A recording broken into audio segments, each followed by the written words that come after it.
This is the After Party, live with Kim McAllister. Pick a couch, grab a drink, and settle into the conversation.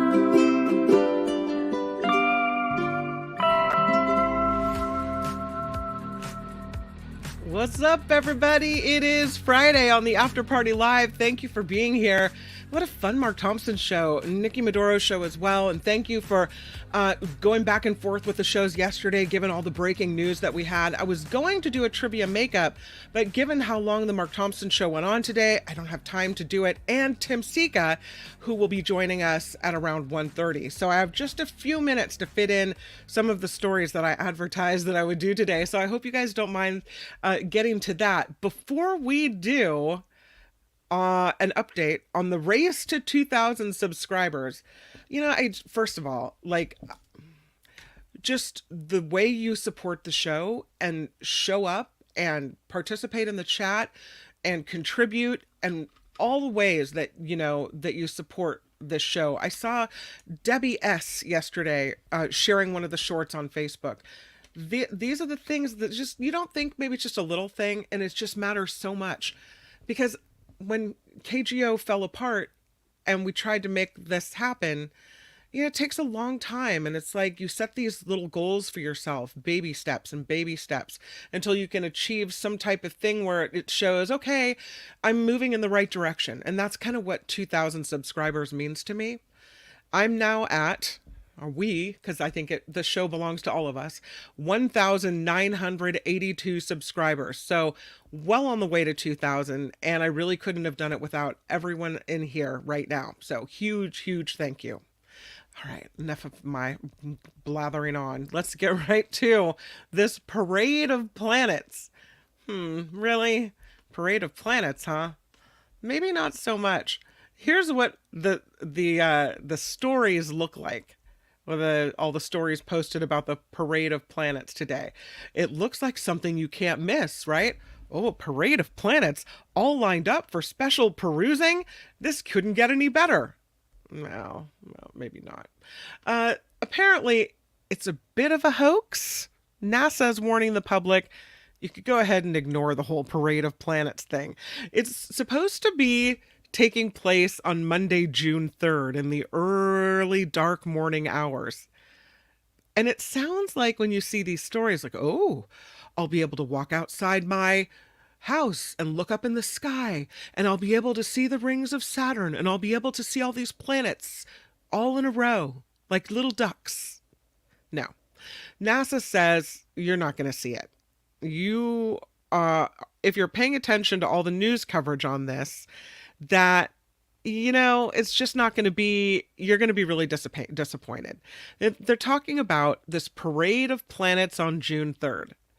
And NASA says, be aware most of them will be either too close to the rising sun or too faint to see. So you've got Mercury, Mars, Jupiter, Saturn, Uranus, and Neptune, 6 planets that are supposed to be in alignment. But again, you're not probably going to be able to see much on this. 4 of the planets will be invisible. And NASA says there's a misunderstanding of the term alignment. So, yeah, the solar system is flat. All the planets orbit more or less the same plane. They say if you think of the solar system as a fried egg and the sun as the yolk, the planets each draw circles in the white there, going around in the same direction. So if you think of the sun's path through our daytime sky, astronomers call that ecliptic, and it's where you can find planets at night as well, not in the northern sky or in the extreme south, but always along the ecliptic. And the planets are always in alignment. Sometimes they're bunched up, but not particularly so on June 3rd. The entire pre-dawn panorama of the 6 planets spans the northeast to the southeast sky, and that, they say, is a really big area. So what will you see? Probably not much. Yeah. You could go outside and take a look at it. You'll see a waning crescent moon is what they say. But Uranus and Neptune are too small and dim to see with anything but a really high-powered telescope. So your Jupiter and Mercury will be lost in the sun's glare. You might be able to see reddish Mars between Saturn and the crescent moon. A 12% waning crescent moon will shine close to Mars, but there's really no reason to get out of bed in the early morning hours to look for it. Now, what is kind of cool, a little bit later than that, and this one from Popular Science, they say you could skip the planetary alignments and you can get right to the strawberry moon, because that might be a lot cooler. This soul strawberry moon situation is the strawberry, they call it the strawberry / solstice moon. And it's happening, let's see, strawberry moon. They say it's happening on June 5th. The full strawberry moon rises in India June 5th of 2023. That's what this picture is of the strawberry moon. So for us, for people in the northern hemisphere, the article here says we've got the longest daylight hours of the year ahead of the summer solstice, and the summer stargazing season is approaching. So this is one of the cool things that we may be able to see in June, on June 21st at 9:08 p.m. Eastern. So it's I don't know what time that is here, 6 o'clock-ish. Best viewed, though, after the sun sets toward the southeastern sky. June's full moon is typically the last full moon of the spring and the first one for the summer. So it's considered a solstice moon because it occurs so close to the summer solstice. The moon will be 10 widths lower on the horizon than the sun. So just after midnight on the 21st, the moon should be at its lowest point in the horizon for the next 18 years. The term strawberry moon refers to the ripening of June-bearing strawberries that are ready to be picked and eaten. And that's what Native Americans described this moon as for a long time. The Native American tribes celebrate a strawberry Thanksgiving to show appreciation for the spring and the summer's first fruits. So the strawberry moon could be kind of cool. I think so. How about this one? New evidence from the James Webb Telescope of the earliest galaxy. Yeah, ever observed. It's Jade's GS Z1410. I wish they'd name them something a little more sexy, but all right. It dates to 300 million years after the Big Bang, and it broke the telescope's own record. The James Webb Telescope keeps on showing us these amazing images as it looks deeper into space. So this is this latest discovery. This galaxy dates to only 300 million years after the Big Bang, and it is the most ancient gallery to ever be observed. In its discovery, along with another nearly as distant galaxy called Jade's GS Z1411, was announced this week in a paper by a team from Italy.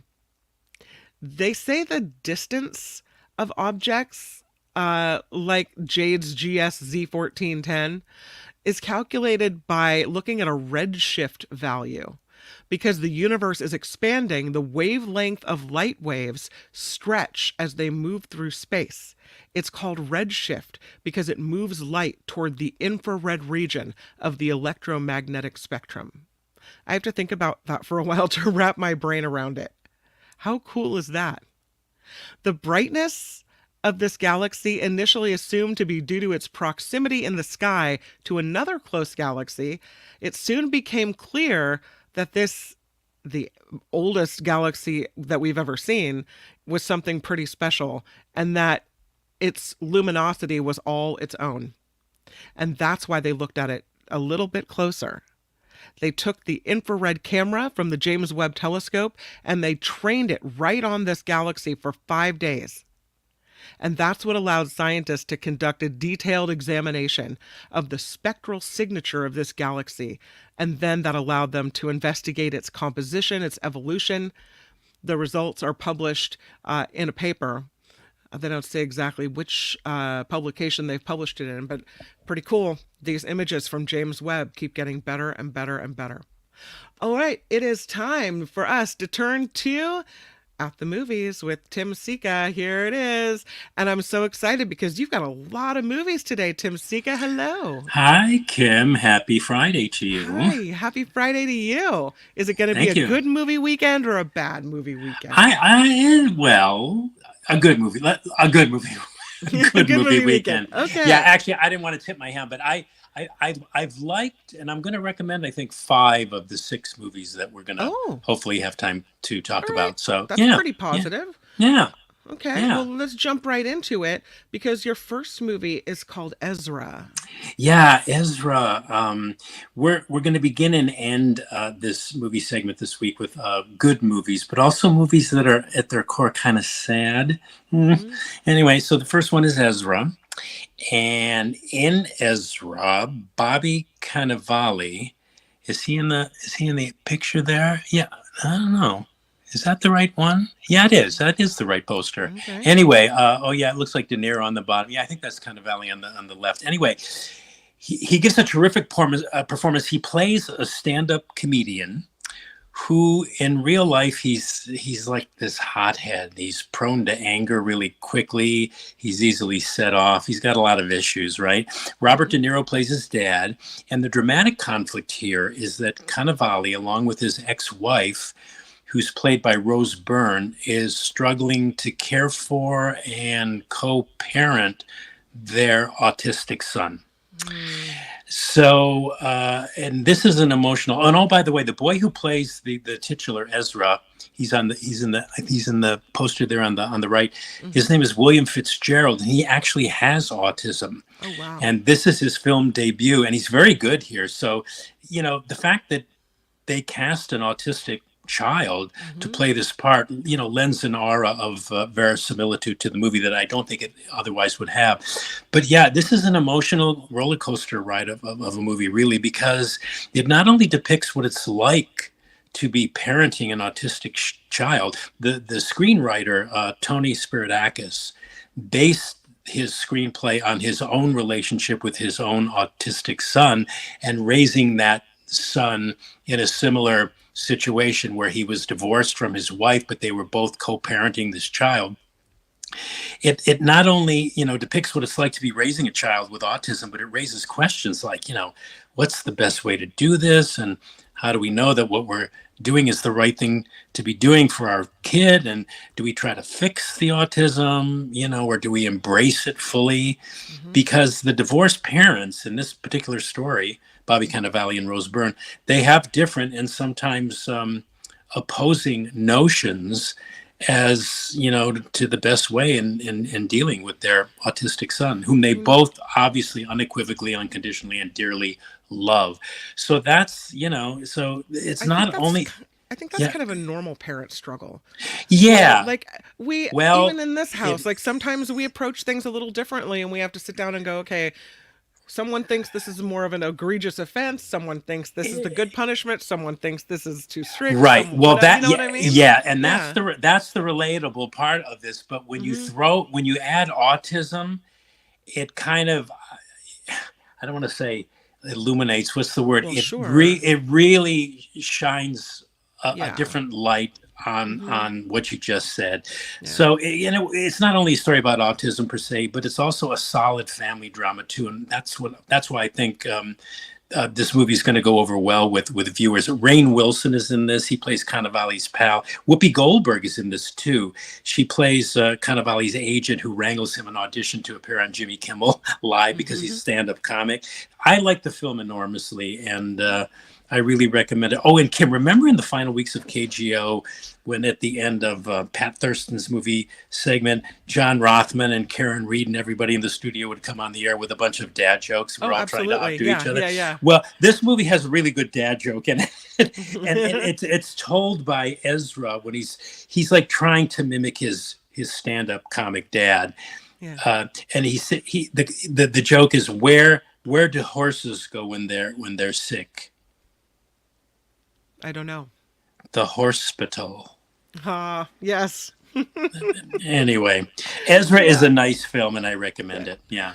All right. It's Yeah. interesting because I heard Michael Snyder review this movie on Mark Thompson's show a few minutes ago, and Oh, he yeah. found it annoying. He said he could hardly barely Ooh, stand it. really? He Wow, found that's the interesting. Yeah, he said it was really really annoying, and he didn't get the premise. Really, that's interesting. Well, I could see where somebody would be annoyed by the behavior of Hmm. the autistic kid. I mean, it would drive. I, man, God bless those parents that Hmm. can deal with that. But I, I could see, I could see if somebody would be annoyed by that kind of behavior because it's relentless, Yeah. and it never stops. And you know what they said the autism. I think, yeah, autism. I think they say this in the movie comes from the Greek, and it means in your own world. Yeah. So you know, how do you do that? How do you bring the child out? How do you enter that world that's so private? I could see where somebody would find that annoying, but Yeah. I'll have to talk to Michael about that. You know, But you off loved mic. it. Okay, very I good. really really liked it. I thought it was very very touching. Yeah, yeah. Summer camp. Summer camp, a comedy about old people. That's what summer camp. Look at that poster. In this case, it's three women of a certain age who, as kids, bonded as best friends in summer camp, but you know, who've drifted away from each other as life, you know, Life does. often Yeah. intervenes. Yeah, Hmm. and so, but they still remain close from a distance. But now there's going to be a 50-year reunion party at Camp Pinnacle. That's the summer camp where these ladies first befriended each other. So they all converge at this 50th anniversary reunion, right? They get together to kind of recharge and remember and reinvigorate their friendship bond. And who knows, there may be some romance in the cards, La right? For la. these Okay. ladies of an age, you know, right around the corner. God. Okay, so summer camp is in the vein, in the tradition of those similar type movies like Book Club. Did you ever see Book Club or Book I Club The Next Chapter? I like the book club one better than the book club two. So did I. So did I. Yeah. 80 for Brady, you know. Hmm. I And did these, see that, even though you didn't recommend it. I did watch it. well, yeah, I knew you were gonna. I know. But anyway, these movies are basically designed for an older crowd in their Yeah. twilight years. You know, underscoring notions like it's never too late. Age is just a number. No matter what your age, romance may still be waiting for you right around the corner. Those kind of sentiments. Which is And kind of true. I mean, you hear well, stories yeah. of people in their 80s getting married, right? I mean, it Yeah, happens. and that's the template that this Hmm. summer camp follows.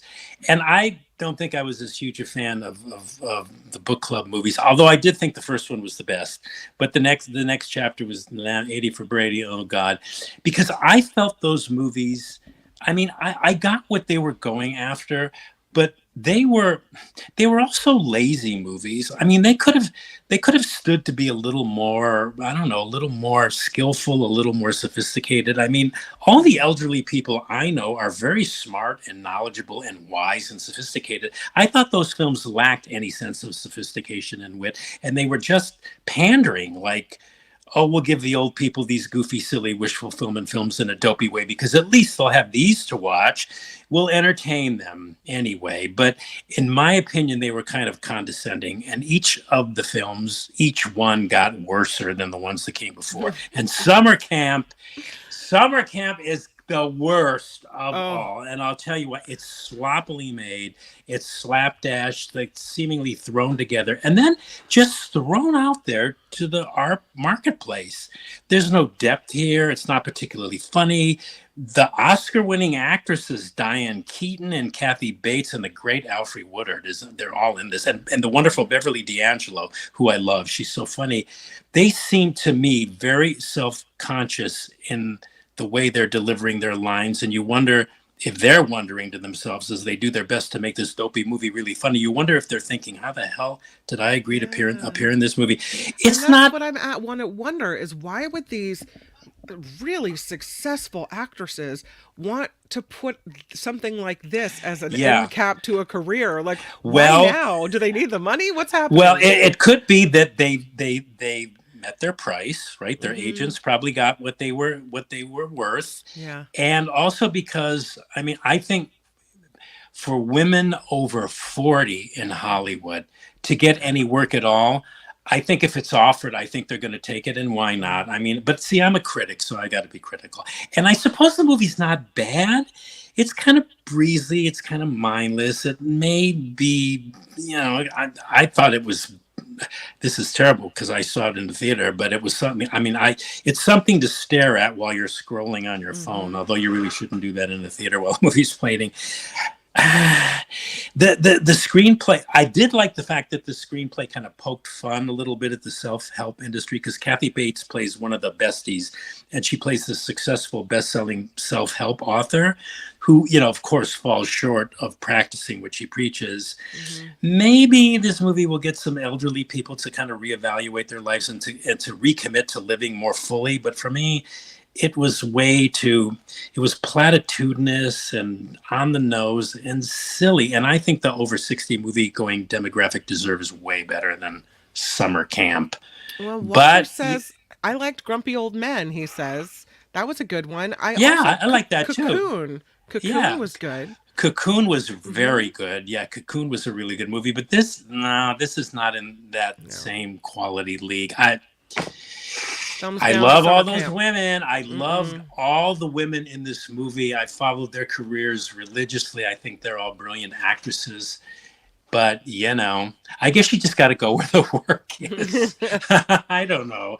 Yeah, I'm a critic, so I got to be critical. Ridiculous comedy that's not really funny to even the movie poster freaks me out. Well, it looks like blood is flying, like, ew. Yeah, here's a hell of a horror movie for fans of the Jason, Friday the 13th, Freddy Krueger, Nightmare on Elm Street, slasher, killer, stalker, gross out monster genre film. It's interesting, Kim, because this movie premiered at the Sundance Film Festival, and that kind of piqued my interest. I'm going, oh, okay, Sundance, Sure. Moving a little towards art. Yeah, and what it is, that means it's artsy, right? It is artsy, and what it is, well, it's being described as an ambient horror movie, meaning, ambience like this. Well, ambience an adjective, and it's used to describe an aspect of the environment that completely surrounds you, but in a kind of mellow background, quiet kind of way. It's like when you're in a restaurant and there's music in the background, that's considered ambient. Okay. Right. And that's this movie that describes the style of this movie, which is really simply a slasher stalker film. There's a creature, a monster that emerges from the dead, and then targets this group of teenagers camping in the wilderness, and then just ticks them off one by one in super, super horrific ways. That's it. That's the plot. But the difference here is that aside from the no music score, there's not an ounce of music except for the ambient music and the ambient sounds, because most of this takes place in the wilderness. But, there's the forest sounds of crickets chirping, leaves crunching, twigs snapping. The difference is that the events of the film are observed largely from the killer's perspective. Interesting. And everything about this movie, the build-ups to the killings, which are appallingly grotesque, graphic, gross, grisly, gory, are slow and steady. We watch this monster from behind slowly saunter towards his next victim. And of course, they don't know he's zeroing in on them, right? I mean, we know what's about to happen, but the fact that it's taking so long for the killer to traverse from one place to the next really puts the viewer through this emotional ringer. Now, some might find this boring, but to me, this approach only created more dread, more fear, and more you're watching this movie, you want to friggin' scream at the screen and go, do it already. I can't stand this. Do it already. And then comes the unsuspecting killing. So in my mind, this is a real kick-ass of a horror film. The concept is very simple, but at the same time, it's kind of brilliant. The direction by Chris Nash deserves to be singled out here. For one, a lot of the slayings take place in broad daylight too, which is interesting and different. After I saw it, Kim, or rather after I took it all in, but first I reminded myself that I needed to breathe because this movie was something else. But second, I immediately texted a friend who I just know would love this movie. It's so in his movie wheelhouse. I texted this friend and I said, you got to go see this movie, In a Violent Nature. It's a formal, this is how I described it, as a formal exercise in horror excruciation. That's how I would describe this movie in one word: excruciating. The way in which this movie elongates time before the inevitable body evisceration, it's really something. The killings, the murders, they're almost like these ritualistic dismemberments. And think pacing. There's one killing that lasts maybe 6 or 7 minutes, and it's all in detail. All of this, it's a feast for gorehounds. The killings get more and more ghastly and grisly as the story progresses. Halfway through, you get the sneaking suspicion that your interest is only going to be maintained if the exponential increase of gruesomeness of the subsequent killings is maintained, and it is, and you're not going to be disappointed if you're a gorehound. So, in summation here, what am I saying? I think this is a horror film unlike any horror film you've ever seen.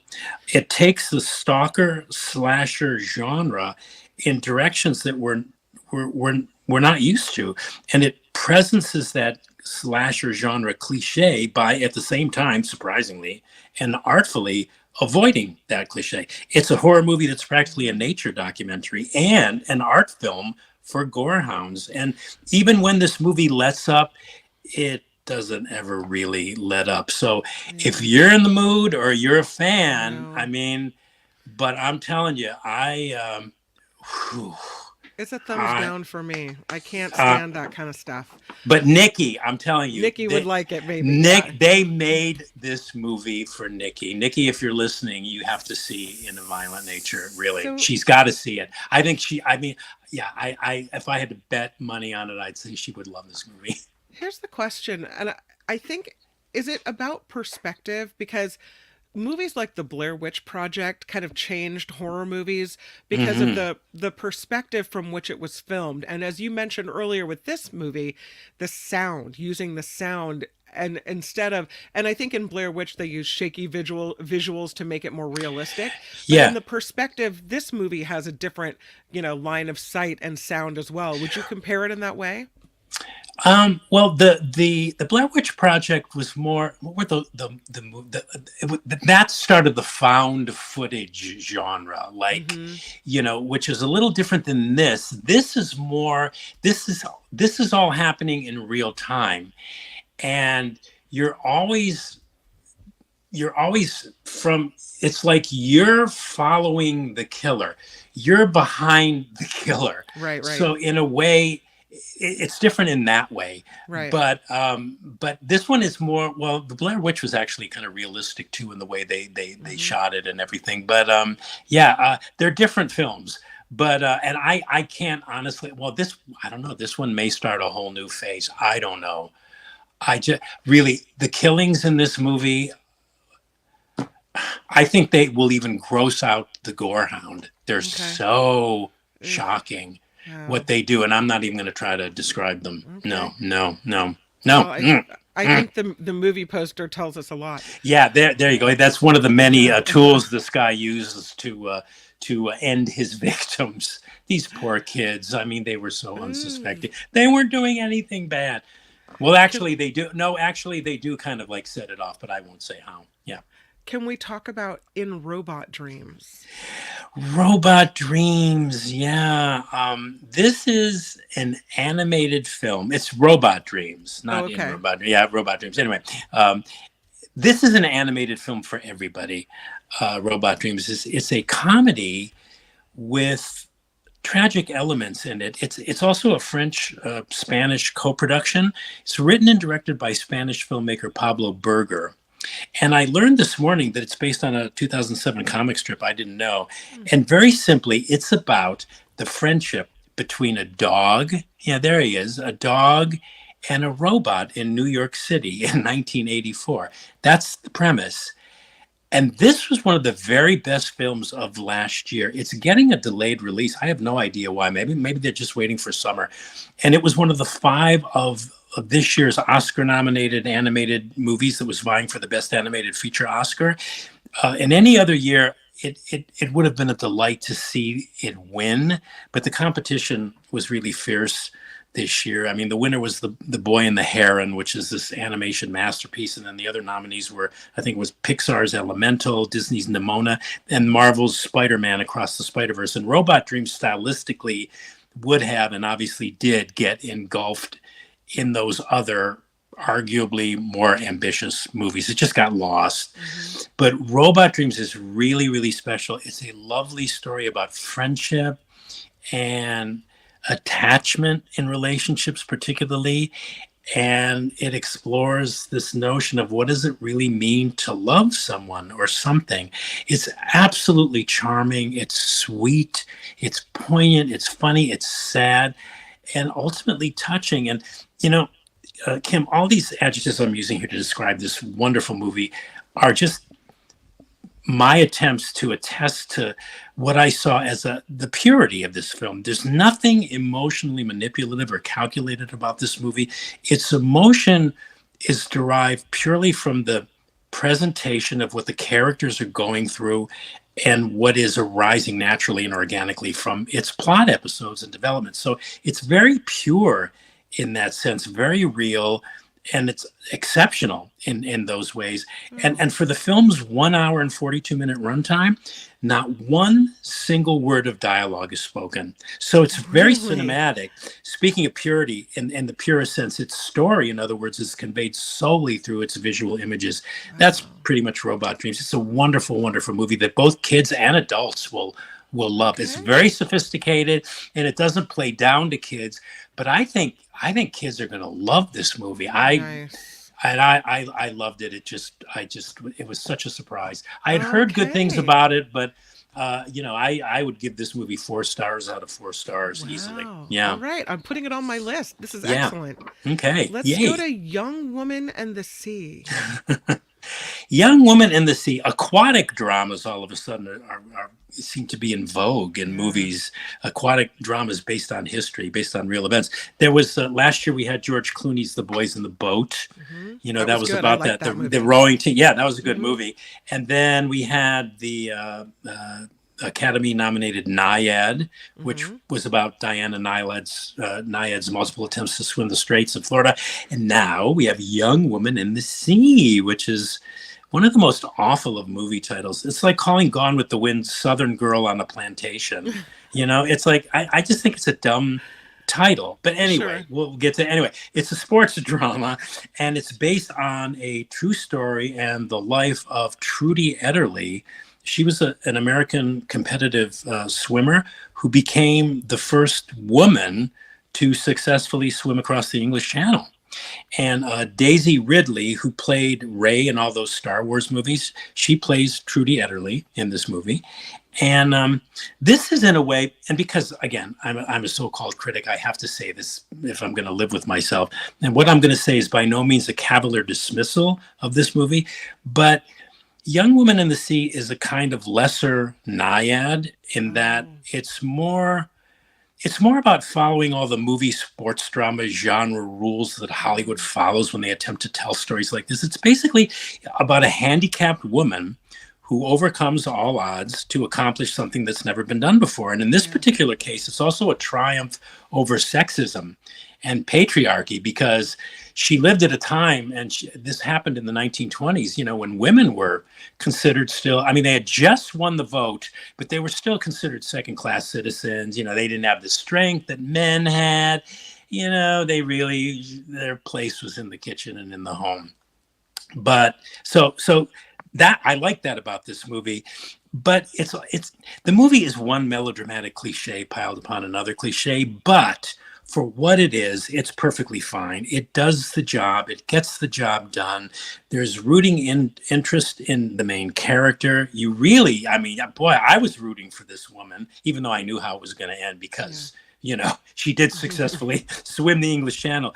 You want her to succeed, despite the fact that, you know, as a critic, you've seen the mechanics behind the making of this type of movie all too often.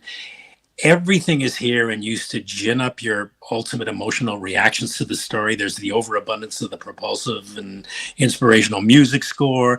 There's the speechifying. I mean, oh God, there's the factual finessing for dramatic purposes. There's all of that. But, you know, at one point, I cried uncle. I just said, hey, you know, No? I got to recommend this movie. And that's because the film in the end delivers what it sets out to deliver. It's got this pull out the stopper, let's have a whopper emotional finale. Mm-hmm. And, you know, this is the other thing too. What a movie for young girls this is. I've said this before. I wish I could come up with something new to say, but if I had a daughter, even after, as a critic, seeing this movie and having my reservations, I would not hesitate to take my young daughter to see this, because I think young girls going to see this movie will be deeply inspired by it. So, Okay. you know, there's Young Woman in the Sea. Ultimately, you know, not irrevocably hurt by that title. But you know what? I did talk about foot and mouth. I just realized, because I have my computer screen up here, I just realized that this was based on the book of the same name. That's why they kept the title for the movie. Okay. But they should have come up with a better movie title. I'm going to stand by that. But anyway, you know, yeah, good movie for young girls. Boys will like it too, because it's very sporty. But the focus really here is on a female heroine, and she indeed is a heroine, because she made history. And she died. There's an epilogue in the movie where she was with us until 2003, and she lived to be 98 years old. Trudy Everly did. Yeah. That's cool. So, yeah. Next one, The Dead Don't Hurt. Looks like a Western. A Western, yeah. Actor Viggo Mortensen. He does the Orson Welles thing here with The Dead Don't Hurt, you know, only he did a one-up on the Citizen Kane author. He not only wrote, starred in, produced, and directed this movie, he also composed the score. Well, maybe a 2 or 3 up on Welles, because Welles co-wrote Kane, and he didn't produce. Anyway, yeah, you got this right. It's a Western, and it's a near great Western, in my opinion. It hit me smack dab in my movie sweet spot. This movie did. It's a drama, a tragedy, and like Ezra, it's sad. It's also beautiful, though. It's just beautiful. It's one of those sad movies that has a melancholic tone that, you know, sometimes it's good when you're watching a movie to feel sad. I remember Hitchcock once was talking about, he claimed that he made his movies mostly for women. And he said, you never heard women, when they would go to a movie, they'd come out of the movie and they would tell their friends, I had a good cry. You know, what is that? You had a good cry. Well, that kind of, you know, you can kind of have a good cry after you see this movie. So it's a Western. It's more than a Western, though, because it's a love story, too, that just happens to have a Western backdrop. It's the 1860s in Nevada, and Mortensen plays this Danish-American immigrant who falls in love with this fiercely independent French-Canadian woman, played by Vicky Krieps.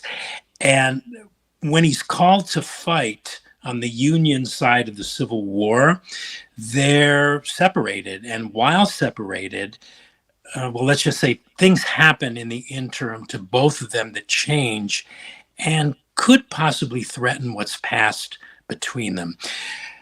And yeah, there's no way of getting around it. This is a beautiful lyrical movie. Again, tragic, but it also has its lighter moments. The acting is great.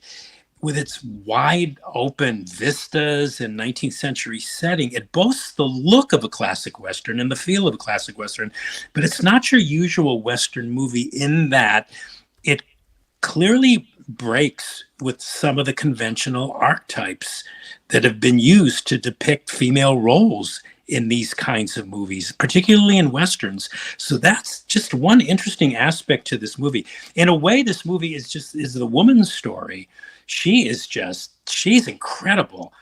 This character that Mortensen has written for this actress, but there are so many other reasons to love this movie. It might be the first Western, quote unquote, Western that will appeal to both men and women, because I think everything moviegoers love about Westerns is present here. But what I think I love the most about the way this story was told and the way Mortensen chose to tell it, it unfolds and its plot points revealed all this is done through flashback, which now having seen the movie twice is still making me think not only about the narrative per se, but the thematic import of the events and the characters and their motivations, because you're watching this movie and you're going, okay, yeah, here he is with his son. But then at some point, because of where you're taken in the flashbacks, you go, well, is that really his son? Anyway, I don't want to give anything away. I don't want to say any more about that because it would involve spoilers. There's some really surprising developments in the story that make you think in different ways and rethink what it is you just saw. So it's smart that way too. And you remain especially engaged as a result because you don't have to strive to pay attention. You just have to watch the movie. But so yeah, I'm not a big Western fan. I love all the classic Westerns like Shane and High Noon and The Searchers. I love those, but that's because those Westerns kind of transcend their backdrop to tell universal stories. I think this one does too, and it does it in different ways. And I just love The Dead Don't Hurt. I highly recommend it. It's just a great story, and it's so skillfully told by Viggo Mortensen. He did everything on this movie. He produced it, he wrote it, he starred in it, he directed it, and he wrote the score. I mean, come on. Just that alone, he deserves some kudos. No, you make me want to see it. Absolutely. Oh, it's a beautiful, Kim, it's a beautiful love story. I think you'll totally love the love story. Flashbacks can confuse me a little bit. When it's a movie about flashbacks, if there's too many, I'm going to get confused as what's happening now versus in the past. Exactly. Well, I keep track of it all. Are the same characters here? Yeah. Well, the film's getting pretty good reviews, but I read one in particular where they said the same thing that you did. They said, well, I wish, he would have changed his look a little bit more so we would have known that. But it's still, again, I saw it twice, and everything that's done and everything, the way it's done, it's all done deliberately and it all makes sense. It's just, it's a smart movie. And sometimes smart movies do those things to us. Yeah, that's the way it is. Yeah. Mama Day 3 Boys says, my husband loves Westerns. And I would say, Mama, this is one you can maybe encourage him to watch because Tim says it too, so this is good. Western for husband and wives to watch together. Yes, Walter although it's in theaters. He says my favorite Western is My Name Is Nobody, which is an old Henry Fonda, Terrence Hill movie. Yeah, that's a terrific. That's a terrific story. Yep. All right, we'll review it. The first one you reviewed today was Ezra. You called Ezra you liked it enormously. You said it is a drama and it's heartwarming, but you say you really enjoyed that movie and you recommend it. Yes. Not the case with Summer Camp. Summer Camp, you Sorry, said, ladies, yeah. And I quote, the worst is what you said. Pretty much, yeah. That sums it up, yeah. A Violent Nature, a kick-ass horror movie, you said, and it's excruciating in the way it elongates time before you get to the gore. Robot Dreams, you loved it. No words in this movie, but you said it's a special story about friendship and attachment. You called it charming and sweet. Yes. Young Woman and the Sea. You like this movie. You said it's a sports drama. It's a little formulaic, but you recommend it especially for the younger women or the young girls. Yes. And then The Dead Don't Hurt, which you've convinced me I need to take my husband to see this one. It's a Western romance. Viggo wrote, starred, directed, and you said he did the score too? Yeah, he did everything. Wow. Yeah. I don't know how he did it, but he did it, and he did it well. Yeah. You called it a beautiful lyrical movie. Yeah. And there we have it. Tim Seea, you have succeeded again. I think I went way over my time this week. No, it's very good. Thank you so much. I hope you have an awesome weekend. You have an awesome weekend too, and I guess I will talk to you next week. I always look forward to coming on your show, Kim. Thanks for having me. I look forward to chatting with you. It's so interesting. Thank you so much, and we'll see you next week, Tim Seea. Okay, Kim. Have a good weekend. Bye. Tim Seeka, everybody. Woohoo! At the movies with Tim Seeka. I am so fortunate that I'm able to have Tim Seeka on this show. I'm just really lucky to have been able to scoop him up from the Nikki Maduro show and bring him here. Really grateful for that. I think we have some time, a little bit of time, for just a few more stories that I didn't get to earlier. One of them is the salty licorice cat. Have you heard of this? This is a story I found today on CNN. And here he is, the salty licorice cat. Kind of a cool looking cat. This pattern of this cat, according to a new study, is the result of a genetic mutation. The salty licorice cat have this distinctive white fur pattern, most of them found in the Finnish village, I can't even pronounce it, Peräjärvi. Yeah, this is a village in central Finland. There's farmland, there's lakes, there's an old log church, and there's very interesting looking cats here. They have their white chests. They look kind of similar to tuxedo cats, but they have another little bit of flair. The article describes their fur as ombre strands of fur that start dark at the root and then fade to white. And the geneticists looked at this cat at the University of Helsinki. They wanted to know how these animals got this look. So they checked out their DNA. They published their findings in the journal Animal Genetics.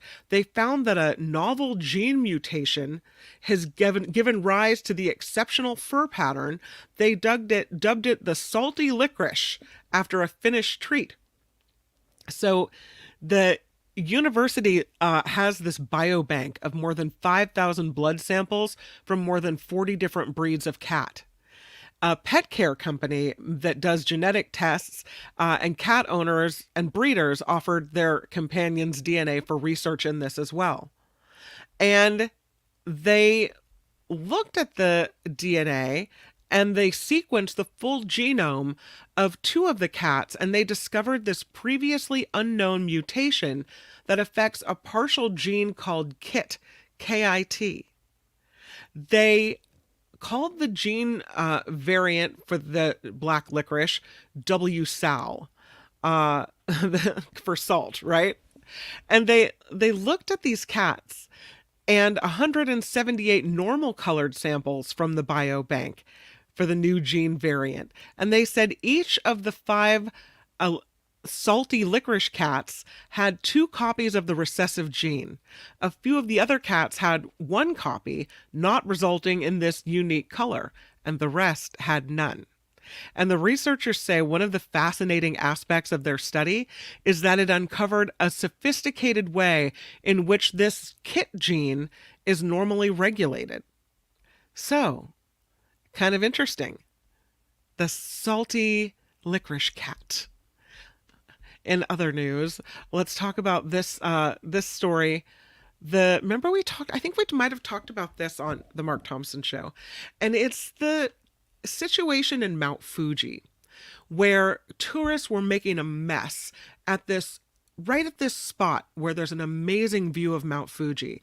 But tourists were climbing up on rooftops and they were leaving trash behind, and it was getting to be really unmanageable for the business owners and residents in this little town. So they put up this screen you can see here. Well, tourists didn't like that so much, so they've been poking holes in the screen so that they can get their pictures anyway. Could have seen this coming, right? Yeah. I guess they need more of a thick, I don't know. It just seems like no matter what you put up, someone's going to figure out a way to get around it. This 8.2 foot high screen was installed after people in this area, the locals, complained about visitors walking into the busy road, standing on someone's property, leaving the garbage all over the place. So they spent about, 1.3 million yen, which is 6,485 pounds. And I don't know how many dollars it is. But they put it up, and the very next day, a hole was discovered in the material. It took, less than 24 hours for this to find. Japanese officials say they found about 10 similar holes, all at eye level, just the right size to fit that camera lens through. Oh, Lord. One of the viewing locations is right outside of a convenience store, where photos taken at a certain angle make it look like Mount Fuji is sitting right on top of the roof of the building. You can kind of see that in the photo we're showing right now. The residents had complained about the people trying to get this particular shot, blocking the pavement, standing in the middle of the street, standing in the middle of the sidewalk. Yeah. I guess the tourists cannot be denied this picture. People are going to get the picture they want. It doesn't matter. Rude. How rude. This is, what is it, Turons? Yeah. Did you hear about the weed soda? There's a company making this weed soda, but wait, it's not okay. The state officials here in California say this weed soda called Mary Jones could pose a danger to consumers. It contains what they described as prohibited intoxicating ingredients. Yesterday, the California Department of Public Health said Mary Jones hemp-infused sodas contain THC isolate ingredients, making them a risk to consumers. The active ingredient in this weed soda is THC isolate, which is produced from hemp, not marijuana. And that makes it federally legal, but prohibited in California. And the California Director of Public Health says California won't tolerate the distribution and sale of unsafe, mislabeled, illegal products that put the health of the public at risk. So they're working with partners across the state to help protect people, especially young people. And they say if you do buy one of these, maybe you're unsuspecting, you don't know, and you feel sick after drinking it, you should contact your doctor. And if you see these drinks for sale, they're asking folks to call the California Public Health Department complaint hotline or report it on the CDPH, California Department of Public Health website. The hotline, by the way, is 800-495-3232. That's the California Department of Public Health hotline. 800-495-3232. So I don't want anyone to get sick because of that. How about we end it by talking about the Lotto of the day, shall we? This story is about the interesting places where people are finding and coming up with their lucky numbers. And in this case, a man from Maryland used his license plate number for a Pick 5 lottery drawing. He told Maryland officials he owns 3 vehicles, and he regularly uses their license plate numbers to place Pick 5 bets. So he takes the license plate number off his Tesla, and he uses it to buy $1 straight bet tickets for this drawing. He gets it from the liquor barn in Tannytown, and he checked his ticket right away after the drawing and discovered he matched the winning numbers, and he wins a $50,000 prize. He says he's going to pay off some bills. He's going to try to prepare for retirement, and some of the money will also go toward home and garden projects after he retires as well. So thanks to the DMV in Maryland for the lucky license plate winning numbers. Pretty good. All right, that's the show for today. I can't thank you enough for spending your time, for being here. I'm very grateful, and I hope you have a really, really good weekend. I will see you back here on Monday, Nikki Maduro's show at 10 o'clock, and a really good interview with Loretta Lynch, who will talk about power, PG&E, and some interesting issues there. Mark Thompson's show, he didn't mention it, but we've got some really good guests coming up on Monday, and that includes True Crime Corner with Courtney and special guest listener Sheila, and they'll be talking about the Karen Reed case. Then Scott Ryan, the author of Last Decade of Cinema, will join Mark as well, and then of course the first Monday of the month brings Karen Dawn to the Mark Thompson Show. So all of that happening on Monday, and then I'll meet you back here for the After Party Live. Oh, we can take a deep cleansing breath. Please find the PayPal link in the show description and in the About tab here on YouTube of the After Party Live. It's in both spots. And a huge thank you to everyone who makes this show possible. Have a good weekend, everyone. Make it a really good one. And I'll talk to you on Monday. Bye. The After Party Live would like to thank the following contributors and viewers like you.